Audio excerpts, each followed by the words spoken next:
ওকে, next. এই ধরনের কিছু অঙ্ক আছে, খুব ভালো অঙ্ক। তো এই অঙ্কগুলো করতে গেলে আমাদের একটা ছোট্ট সূত্র জানতে হবে। একটা ছোট্ট সূত্র একটু বলে দিই, তারপরে আসছি। আচ্ছা, একটা সেটে কতগুলো এলিমেন্ট আছে, একটা সেটে কতগুলো এলিমেন্ট আছে সেটাকে আমরা নাম্বার অফ এলিমেন্টস, কি বললাম, number of elements in a set. যে কোনো একটা সেটে কতগুলো এলিমেন্ট আছে সেটাকে ধরো ইন এ সেট এ, তাকে ডিনোট করা হয়। ডিনোট মানে বুঝতে পেরেছো, তাকে চিহ্নিত করা হয় কি দিয়ে? N A. এন মানে হচ্ছে নাম্বার অফ এলিমেন্ট। বাংলাতে বলতে গেলে একটি সেটে, একটি সেট এ তে যতগুলি এলিমেন্ট থাকবে, এলিমেন্ট মানে বস্তু বলো, পদার্থ বলো, যা ইচ্ছে, তাকে আমরা এনে দিয়ে চিহ্নিত করি। এনে, কেমন? তাকে আমরা এনে দিয়ে চিহ্নিত করি যে কোনো একটা সেটে যতগুলো এলিমেন্ট থাকবে। এবার ধরো একটা সেট এ আছে এখানে, আর একটা সেট বি আছে।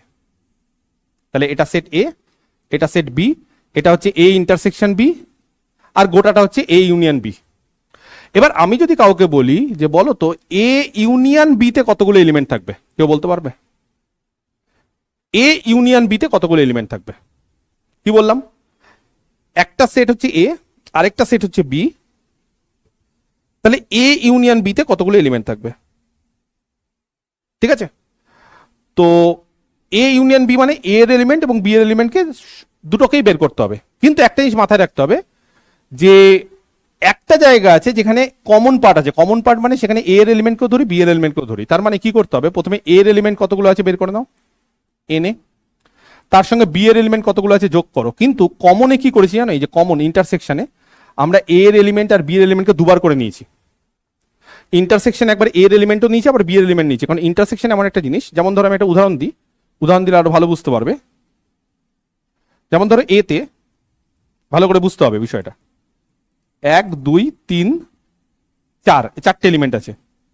বি তে কে আছে? বি তে আছে 3 4 5 6 7। কেমন? এবার আমি যদি বলি যে এন এ কত হচ্ছে, এন এ মানে হচ্ছে এতে কতগুলো এলিমেন্ট, কতগুলো এলিমেন্ট আছে এতে? চারটে। আমি যদি বলি বিতে কতগুলো এলিমেন্ট আছে, বিতে হচ্ছে এন বি 5টা। পরিষ্কার হিসাব, যতগুলো এলিমেন্ট, এর উপর আর কোনো ক্যালকুলেশন কিছু হয় না। নাম্বার অফ এলিমেন্ট কতগুলো আছে ক্যালকুলেশন করে নাও, হয়ে গেল। এবার এ ইউনিয়ন বিতে কতগুলো এলিমেন্ট আছে, ইউনিয়ন বিতে কতগুলো এলিমেন্ট আছে, যদি এ আর বি এর ইউনিয়ন করি আমি যদি যে সেটটা বললাম সেখানে যদি এ আর বি এর ইউনিয়ন করি, তাহলে কে বলতে পারে ইউনিয়ন করলে কি হবে? এখানে ইউনিয়ন করা মানে আইদার এ তে বা বি তে। কিন্তু একই এলিমেন্টকে দুবার নেব না। কেন নেব না? কারণ সেটে পরিষ্কার করে সেটের ডেফিনেশনে বলেছিলাম যে কোনো একটা এলিমেন্টকে আমরা একবারই নেব, কারণ দুবার নিলে একই এলিমেন্ট হয়ে গেলে সেটা সেট হয় না। সেটের ক্ষেত্রে আমরা কি করি? ডিস্টিংক্ট বা ভিন্ন এলিমেন্ট নিই। তার ফলে এখানে 1 নিচ্ছি, 2 নিচ্ছি, 3 দুটো সেটেই আছে, 3কে কবার নেব? একবার নেব। 4 দুটো সেটেই আছে, 4কে একবার নেব। আবার 5 6 7, তাহলে N N A union B, এখানে কটা এলিমেন্ট আছে? এখানে টোটাল 7টা এলিমেন্ট আছে।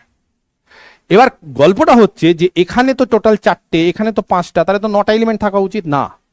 যেটা ইন্টারসেকশনে আছে সেটাকে বাদ দিয়ে দাও। বুঝতে পেরেছো? টোটাল 4 আর 5 9 হওয়ার কথা, এ তে 4টে বি তে 5টা, কিন্তু না, দুটো করে এলিমেন্ট দেখো আমি দুবার করে নিয়েছি। এই 4-এর মধ্যেও ওই 3 4 আছে, 5-এর মধ্যেও 3 4 আছে। তার ফলে একবার বাদ দেবো, দুবার নেবো না, একবার বাদ দিয়ে দেবো। কোনবার বাদ দেবো? ইন্টারসেকশনটা বাদ দিয়ে দেবো। তার ফলে এ ইউনিয়ন বি এর যদি নাম্বার অফ এলিমেন্ট বাঁচতে হয় বা খুঁজতে হয়, তাহলে এর এলিমেন্ট যোগ করবো, বি এর এলিমেন্ট যোগ করবো, আর সেখান থেকে তাদের ইন্টারসেকশনে এলিমেন্টটা বাদ দেবো। কারণ ইন্টারসেকশনটাকে আমি দুবার করে নিয়েছি, একবার এর ক্ষেত্রেও নিয়েছি, বি এর ক্ষেত্রেও নিয়েছি। যেমন 3,4কে আমি এর সময় কাউন্ট করেছি, আবার বি সেটেও কাউন্ট করেছি, তাহলে একবার বাদ দিতে হবে। একবার বাদ দেওয়া মানে এই ইন্টারসেকশনটা একবার বাদ দিয়ে দাও। বোঝা গেছে? বুঝতে পেরেছো? তাহলে এই যে ফর্মুলাটা, সেই ফর্মুলাটা দিয়ে এখানে একটা অঙ্ক আছে। কি অঙ্ক আছে দেখে নি একটু। একটি শ্রেণীতে, একটি শ্রেণী মানে একটি ক্লাসে 70 জন ছাত্র আছে, যাদের প্রত্যেকে হয় ইংরেজি বা হিন্দি বা উভয় বিষয় পাঠ করে। ভালো করে বুঝতে হবে। বা মানে অর, হয় তারা ইংরেজি বা তারা হিন্দি বা তারা উভয় বিষয় পাঠ করে, কোনো না কোনো একটা করে। কথা বুঝতে পেরেছো? হয় সে ইংরেজি বা সে হিন্দি বা উভয়, মানে ইংরেজি হতে পারে, আইদার ইংরেজি বা হিন্দি বা দুটোই হতে পারে, ঠিক আছে। তাহলে একটা ক্লাসে কতজন ছাত্র আছে? টোটাল ক্লাসে হচ্ছে 70 জন ছাত্র আছে, মাথায় থাকবে 70 জন। আচ্ছা, এবার দেখি তো কি বলেছে।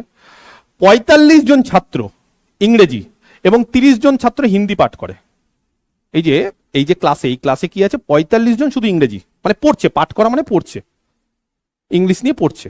তাহলে 45 জন ছাত্র ইংরেজি পাঠ করছে আর 30 জন ছাত্র হিন্দি পাঠ করছে। তাহলে কতজন ছাত্র উভয় পাঠ করে? উভয় মানে দুটোই। এই ধরনের অঙ্কগুলো কিন্তু বাংলাটা আমি জানি না, আমার এখানে ইংরেজিটা করা উচিত ছিল যাদের সিবিএসই বোর্ড তাদের ক্ষেত্রে, কিন্তু আমি যাই বাংলাটা বোঝালাম, সেটার মানেটা এটা দাঁড়াচ্ছে যে যদি আমি ধরি এ সেটটা হচ্ছে যারা ইংরেজিতে যারা ইংরেজি পড়ছে, এ সেট হচ্ছে যারা ইংরেজি পাঠ করছে, তারা এ সেটে আছে, তাদের নিয়ে এ সেট তৈরি। খুব সুন্দর অঙ্ক, এই ধরনের অঙ্কগুলো কিন্তু পরীক্ষায় আসে তোমাদের, হ্যাঁ। আর বি সেটে হচ্ছে যারা হিন্দি নিয়ে পাঠ করছে, যারা হিন্দি পাঠ করছে। কেমন? যারা ইংরেজি পাঠ করছে তারা এ সেটে, যারা হিন্দি পাঠ করছে তারা বি সেটে। তাহলে এনে কে বলতে পারে কত? এনে মানে হচ্ছে যারা ইংরেজি পাঠ করছে, কত আছে? 45। এনবি মানে যারা হিন্দি পাঠ করছে, কত আছে? 30। এই যে 30। আর যারা কোনো না কোনো একটা, হয় ইংরেজি না হলে হিন্দি বা কোনো না কোনো একটা পাঠ করছে, তারা কতজন? তারা 70। মানে এ আর বি এর ইউনিয়ন নিয়ে 70। তাহলে উভয় পাঠ করে, উভয় মানে বোথ, দুটোই কমন। কোনটা বের করতে হবে? বের করতে হবে এ ইন্টারসেকশন বি এর কতগুলো এলিমেন্ট আছে সেটা বের করতে হবে আমাদের। এই হচ্ছে আমাদের কাজ। তাহলে একটু আগে একটা ফর্মুলা বলেছি যে N of A union B is equal to N A plus N B minus A N of A intersection B, ওই ফর্মুলাটা ইউজ করি। তাহলে আমরা কি জানি? আমরা জানি যে উই নো দ্যাট, কি জানি? N of A union B is equal to N A plus N B minus N of A intersection B. কেমন? তাহলে হ্যাঁ, এ ইউনিয়ন বি তে কতগুলো এলিমেন্ট আছে? 70 জন। 70 জন মানে হয় যে কোনো একজন, মানে হয় সে ইংরেজি বা হিন্দি বা উভয়, মানে বুঝতে পারছো? ইউনিয়ন মানে কি? আইদার এটা বা ওটা। তাহলে যে কোনো একটা না একটা পাঠ করছে 70 জন, তার মানে ইউনিয়নে 70 জন। শুধু ইংরেজি এনে 45 জন, শুধু হিন্দি 30 জন, আর উভয় পাঠ করছে সেটা জানি না, সেটাই বের করব।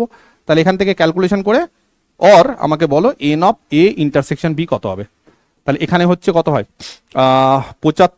45 আর 30 হচ্ছে 75, আর এই দিকে নিয়ে চলে আসে, এটাকে নিয়ে যেতে হবে 5 জন। তাহলে 5 জন হচ্ছে উভয় পাঠ করে, 5 জন 5। দেখো অ্যান্সার এসছে কারোর? দেখি আমি একটু কমেন্ট দেখে নি। ইয়েস, 5 জন। পুনাম কারেক্ট অ্যান্সার দিয়েছো, বাকিরা